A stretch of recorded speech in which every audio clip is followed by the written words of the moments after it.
Halo, jumpa lagi bersama saya dalam obrolan pencerahan. Kali ini kita akan berbicara soal kebiasaan umat Islam, salah satunya. Namun sebelumnya kami mohon dukungannya untuk mengklik tombol like, subscribe, notifikasi, dan mohon video ini di-share. Nah, kerap kita jumpai kebiasaan umat Islam ya yang bisa ditemukan di media sosial ataupun dalam keseharian kita, ceramah-ceramah keagamaan tausiah, yaitu bahwa umat Islam suka merecoki agama lain, ya. Jadi ini salah satu yang direcoki itu adalah ajaran Kristen, ya. Ah, ini kita sering kali menemukan ya fenomena ini, baik itu di dunia maya maupun di dunia nyata, ya. Misalnya, contohnya saja beberapa hal topik ajaran Kristen yang seringkali diulas ya.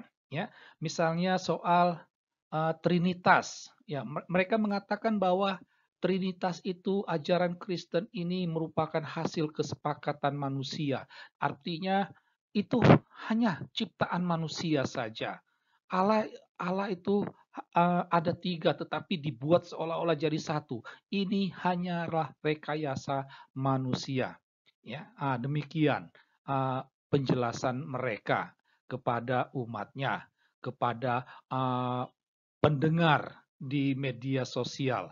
Atau juga mereka mengatakan bahwa kealahan Yesus itu merupakan keputusan dari konsili. Ya, jadi artinya Yesus itu Allah itu karena dibuat oleh manusia. Ah, dengan demikian artinya Yesus sebenarnya tidak Allah, bukan Allah. Yesus itu sebenarnya manusia, tapi dijadikan Allah oleh manusia lewat keputusan konsili. Demikian penjelasan mereka. Atau ada juga mereka katakan bahwa Paulus yang mendirikan agama Kristen, bukanlah Yesus, ya.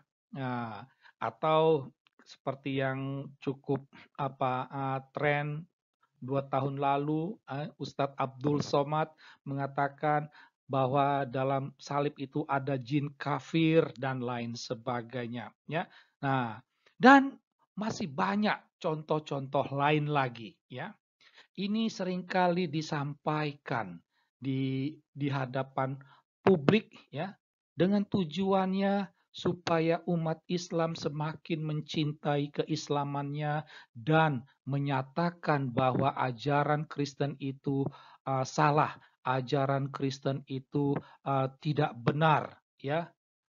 Islamlah yang paling benar, Islamlah yang paling sempurna ya. Ini kira-kira tujuan di baliknya. Tujuan lainnya itu adalah supaya orang Kristen itu bisa meragukan ajaran agamanya sehingga dia bisa masuk Islam. Kira-kira demikianlah sekecil harapan di balik ceramah dari beberapa ustadz ini. Kita tidak tahu ustadz-ustadz ini dari kalangan mana. Bukan tidak mustahil ya uh, ada juga ustadz dari kalangan NU karena sebagaimana yang dikatakan orang bahwa NU itu ternyata tidak tunggal ya. Jadi bisa saja ada juga ustadz NU yang melakukan hal demikian ya. Uh, jadi dari ini kita dapat bisa melihat bahwa mereka memahami ajaran Kristen dengan memakai cara pemahaman sendiri, ya, atau dengan kata lain menilai ajaran agama lain dengan kacamata sendiri, ya. Dengan demikian, agama Islam, ajaran Islam itu dijadikan tolok ukur penilaian. Ya, tidak sesuai dengan ajaran Islam berarti itu salah.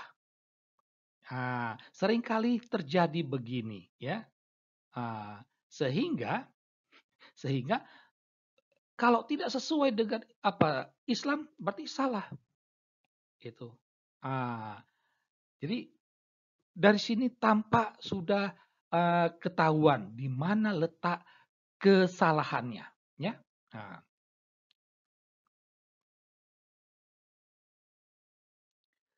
nah, fenomena umat Islam yang sering merecoki ajaran agama Kristen ini sebenarnya sudah hal yang lumrah bagi saudara-saudari Kristen, ya. Hal ini harus dimaklumi, ya. Harus dimaklumi karena apa? Karena apa yang terjadi ini sejalan dengan teladan yang diberikan oleh Allah Subhanahu wa taala.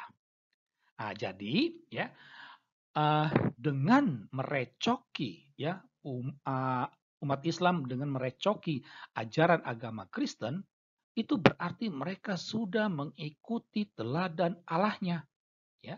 Maka umat Islam harus berbangga, ya, berbangga bahwa dia bisa mengikuti teladan Allahnya. Jadi umat umat Kristen, umat Nasrani harap maklum karena itulah yang diajarkan oleh Allahnya.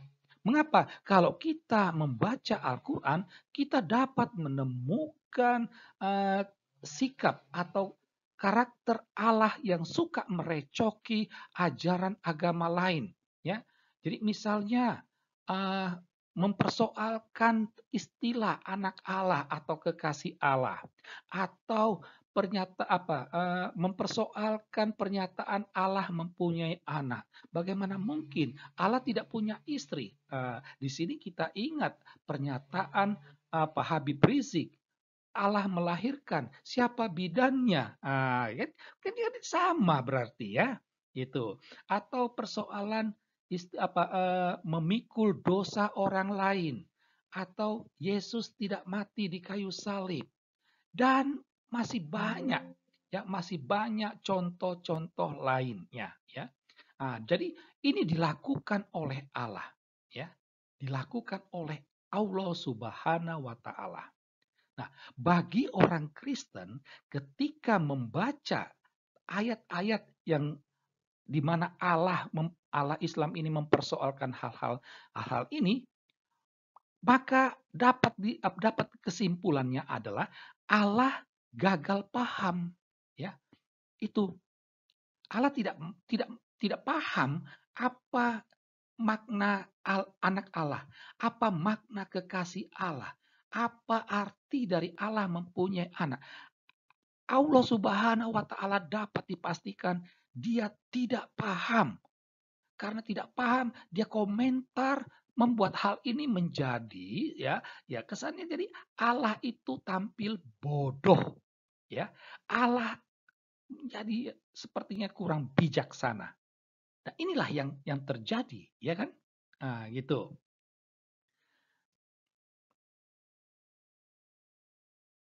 Nah, melalui video kami kali ini, ya, kami mau mengajak untuk mengubah kebiasaan, ya, mengubah kebiasaan daripada merecoki agama orang lain, lebih baik merecoki ajaran agama sendiri, ya. Saya tantang kepada saudara-saudari muslim, ya, untuk merecoki agamanya sendiri dengan menggunakan nalar akal sehat. Misalnya soal fatwa haram tentang babi, ya. Jadi umat Islam itu kan babi itu kan haram. Tetapi ya, soal babi ini haram ini berdasarkan kehendak Allahnya atau berdasarkan keputusan manusia, ya. Itu. Ini harus kritis, ya. Itu. Karena dalam Al-Qur'an yang diharamkan oleh Allah adalah daging babi untuk keperluan konsumsi. Itu, ya. Nah, soal kata ganti Allah, kita tahu bahwa Al-Quran itu adalah wahyu Allah. Sumber Al-Quran itu satu dan sama, yaitu Allah Subhanahu wa Ta'ala. Tetapi kenapa untuk kata ganti Allah itu kok beda-beda? Ada engkau, aku, dia, kami. Kenapa bisa? Atau persoalan pertentangan dengan ilmu pengetahuan ya. Nah, itu. Jadi misalnya asal manusia, asal hujan atau teori geosentris ataupun Yesus tidak mati di kayu salib, ini harus dijelaskan ya. Atau frasa atau kata tambahan. Jadi dalam Al-Qur'an itu di mana dalam ayat itu ada kata atau frasa dalam tanda kurung dan ini merupakan tambahan manusia yang terkadang itu bertentangan dengan maksud Allah atau melaksanakan perintah untuk membunuh orang kafir atau orang murtad. Kenapa itu tidak dilaksanakan? Apakah karena takut kepada hukum sipil atau hukum Allah? Demikianlah pembicaraan kita. Sekian dan terima kasih.